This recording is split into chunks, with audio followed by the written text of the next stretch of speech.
knockout or something like that is the ultimate feeling, but it's gratification in a different way. You know, I mean, some of those shots, a lot of guys would have went down and stayed down with a couple of those shots. Like, my hand is so sore, my knuckles. He took some hard shots, but you know, there's a gratification in the fact that, you know, I'm a dog too.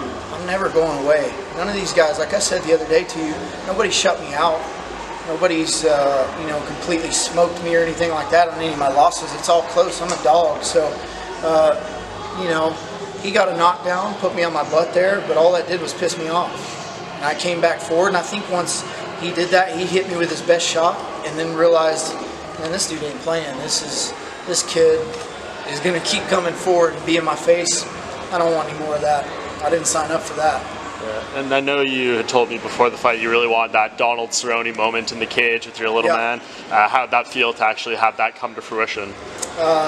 Man, it's a dream come true, really it is. You know, so I mean, it's a different purpose now. It's a different sort of purpose with fighting. You know, before it was anything I could do to avoid the real world for a little bit, fighting for myself and to be the best I could be.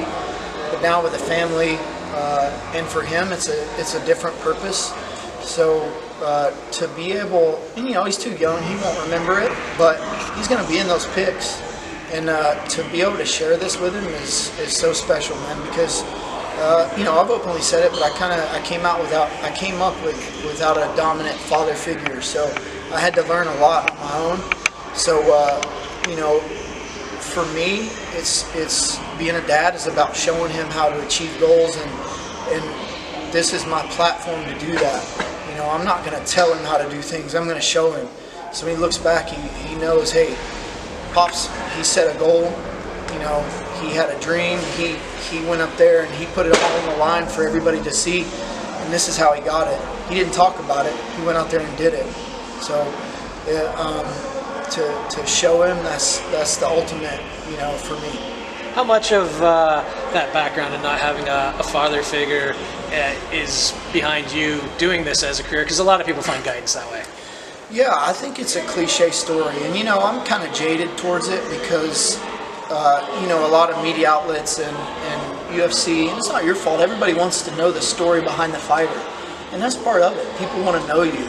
But, you know, I'm typical story, troubled childhood, no dominant father figure, a lot going on, you know, so all that story is the same. So now I feel like with my boy, I get another chance, but you know, I tell people all the time I get some funny looks, but fighting changed my life. Fighting people in this octagon changed my life for the better, man. Taught me a lot of lessons learned through sport, but a lot of lessons the hard way, you know, literally and figuratively. So, you know, it's changed my life for the better, and, you know, I already can't thank this sport enough for what it's given me.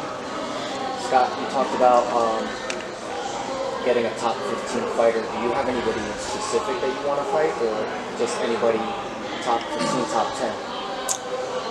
Yeah.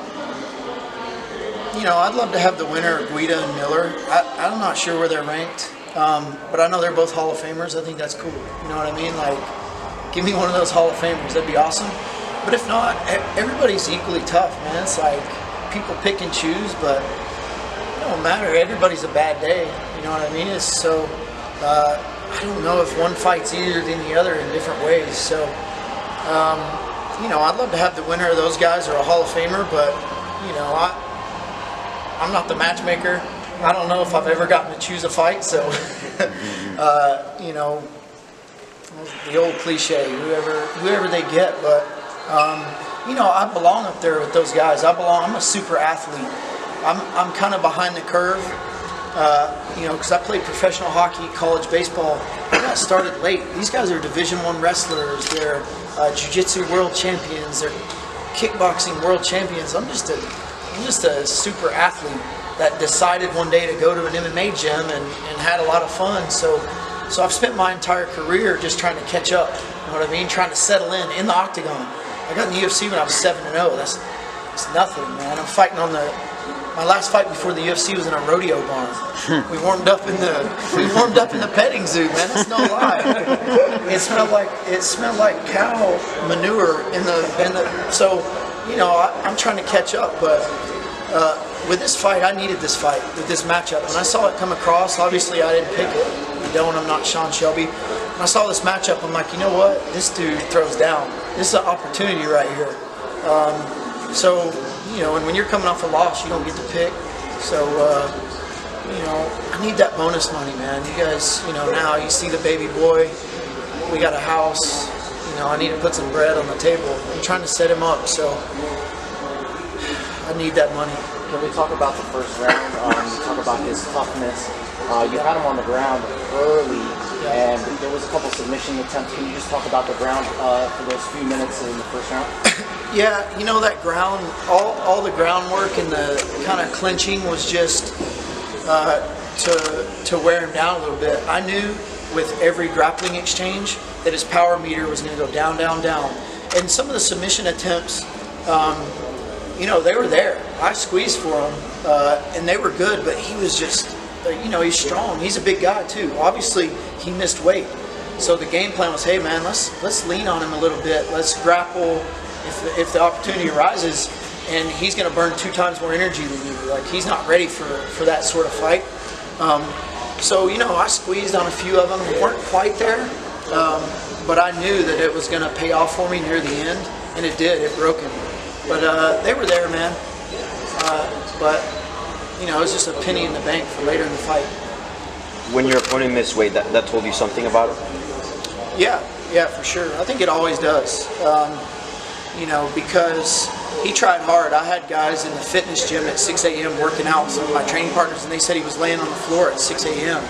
on the day of weigh-ins, like not making it, and then he didn't even weigh in until 10:45, and that's me already rehydrating for 2 hours. At this level, you need a 1% advantage. You know, any sort of advantage you can get. If I got 2 more hours to rehydrate than a guy, and he's depleted his body that much to make the weight, you know, I'm seeing it as an advantage. It's another penny in the bank for later. And you already fought twice in 2019. Yeah. Would you like to fight a third time? Yeah, for sure. I tried to get on that Greenville card. That was, I don't know, a month and a half ago, 2 months. I'm trying to ride it. Like I said, I got a new house. I got a baby boy. This is a different sort of purpose. This is that dad life, man. This is a different sort of fight. You know what I mean?